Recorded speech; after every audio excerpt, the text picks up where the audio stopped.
Good morning student का जैसा कि कल मैंने आपको लेसन पढ़ाया था व्याकरण में, पहला लेसन पढ़ाया था भाषा लिपि और व्याकरण, वो आधा हुआ था। उपभाषा तक मैंने आपको पढ़ा दिया था। अब मैं आगे का आपको बताऊंगी। उपभाषा तक पढ़ाया था। उपभाषाएं कितनी कौन कौन सी हैं वो आप अब आगे समझ लीजिए। पहाड़ी हिंदी, मगधी, पश्चिमी हिंदी, पूर्वी हिंदी, राजस्थानी उपभाषा में आते हैं। इसमें आती हैं गढ़वानी, कुमाऊनी, मगधी, भोजपुरी, बंगाली। इस तरह से इन भाषाओं में ये भाषाएँ आती हैं। आप अच्छे से देख लीजिए, पढ़ लीजिएगा, इन्हें समझ लीजिएगा, ठीक है। अब आता है लिपि।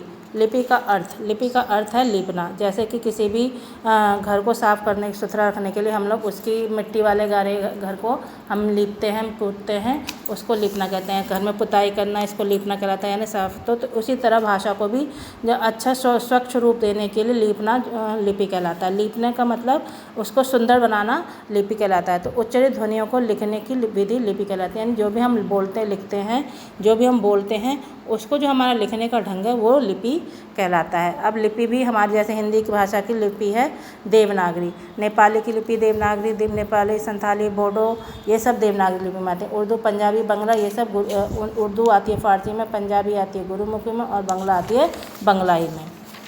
इसकी लिपि बांग्लाई है।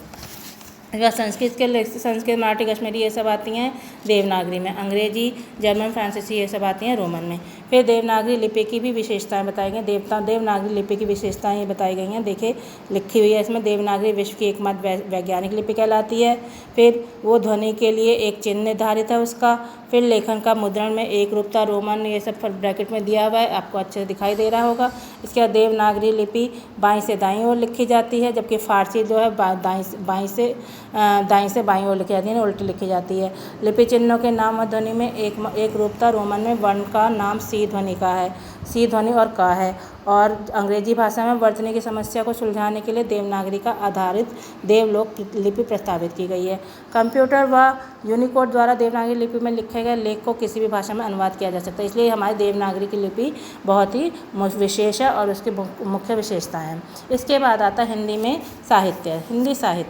हिंदी साहित्य किसी भाषा के संचित ज्ञान को उसको साहित्य कहते हैं। यानी कोई भी भाषा को जब हम ज्ञान में उसका ज्ञान होता है और उसको हम जब किसी बड़े से कोश में, बड़े से संग्रह में कर देते हैं तो साहित्य कहलाता है। और साहित्य को दो प्रकार दिए गए हैं, गद्य साहित्य और पद्य साहित्य। गद्य साहित्य जब साहित्य का साधारण रूप से बोलचाल की भाषा में अपने विचार व्यक्त करते हैं तो गद्य साहित्य कहते हैं। यानी जो भी साहित्यकार होते हैं वो जो अपनी भाषाओं को लिखकर व्यक्त करते हैं साधारण रूप से, तो उसको साहित्य कहते हैं। उसमें कोई कविता नहीं होती, कोई तुकबंदी नहीं, जो बस उनके जो विचार होते हैं उनको वो व्यक्त कर देते हैं। जैसे कि एक पैराग्राफ दिख रहा है, इसमें आपको पूरी लाइनें दिख रही होंगी, उसकी ये देख लीजिए। फिर भारतवर्ष में कभी भी भौतिक वस्तुओं के संग्रह को बहुत अधिक महत्व नहीं दिया गया। उसकी दृष्टि से मनुष्य जो महान आंतरिक गुण स्थिर भाव से बैठा हुआ है वही चरम और परम है। लोभ, मोह, क्रोध आदि विचार स्वाभाविक रूप से विद्यमान रहते हैं, पर उन्हें प्रधान शक्ति मान लेना और उनमें मन बुद्धि को उन्हीं के इशारे पर नजर, ये इस तरीके का उदाहरण जो है ये गद्य उदाहरण में आता है। यानी गद्य एक पैराग्राफ बना दिया और उस पैराग्राफ से मिलाकर कई पैराग्राफ बने, कई पेज बने, तो वो एक कहानी या एक निबंध के रूप में आता है। तो गद्य के उदाहरण कौन कौन से हो गए? पत्र, निबंध, लेख, कहानी, कथा, संस्मरण, नाटक, उपन्यास, जीवनी आदि, ये सब गद्य साहित्य में आते हैं। अब गद्य साहित्य के लेखक होते हैं मुंशी प्रेमचंद होते हैं, फिर आते हैं आपके जयशंकर प्रसाद, इसके बाद आते हैं इन्होंने कहानियाँ लिखी, नाटक लिखे, आचार्य चतुश्र शास्त्री, सबके नाटक और कहानियाँ इसमें आपको दिखाई दे रहे हैं। इसके बाद आता है पद्य साहित्य यानी जो भी साहित्यकार अपने विचार तुकबंदी अथवा लय ताल द्वारा लिखते हैं वो पद्य साहित्य कहलाता है। यानी अभी तो हमने जो गद्य साहित्य में था उसमें कोई लय ताल नहीं थी, लेकिन पद्य साहित्य में लय ताल बन जाती है, तो उसको एक कविता का रूप दे दिया, एक पैराग्राफ का रूप, एक पोयम का सवैया का सोठा, छंद, ये जो मैंने पढ़ाए भी हैं आपको दोहे, इसका रूप दे दिया जाता है। ये हो जाता है हमारा पद्य साहित्य। जैसे देख लीजिए कविता की लाइनें दी हुई हैं। मैं तो वही खिलौना लूँगा, मचल गया दीना का लाल, खेल रहा था जिसकी लेकर राजकुमार उछाल उछाल, व्यथित हो उठी माँ बेचारी, था स्वर्णिम निर्मित वह तो खेल इसी से लाल नहीं है, राजा के घर भी है। तो ये एक कविता का रूप है। तो कविता का रूप जो कहलाता है वो पद्य साहित्य कहलाता है। पद्य के उदाहरण में आते हैं, पद्य में आते हैं दोहा, छंद, कवित्व, सोरठा कविता आदि ये सब जो मैंने आपको पहले भी पढ़ाए हैं, जैसे कबीरदास के दोहे पढ़ाए हैं, बिहारी के दोहे पढ़ाए हैं, तुलसीदास, ये सब दोहे में होते हैं। और ये दोहे सब आते हैं किस में आते हैं? पद्य साहित्य के उदाहरण हैं, सब पद्य में आते हैं। इसके बाद लास्ट में आता है व्याकरण। व्याकरण वह शास्त्र, व्याकरण अब हमने पाठ का नाम था भाषा, लिपि और व्याकरण, तो व्याकरण के विषय में तो जाना बहुत ही जरूरी है।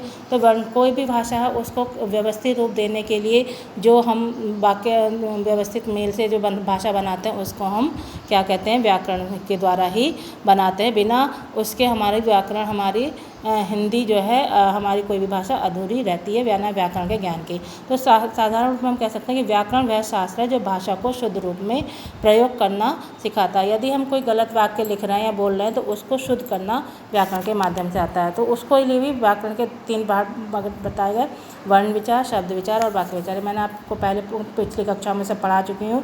आशा है आपको ये सब पता होंगे और याद भी होंगे। वर्ण विचार में क्या था, शब्द विचार में क्या था, वाक्य विचार में क्या था, फिर भी मैं संक्षेप में बता देती हूँ।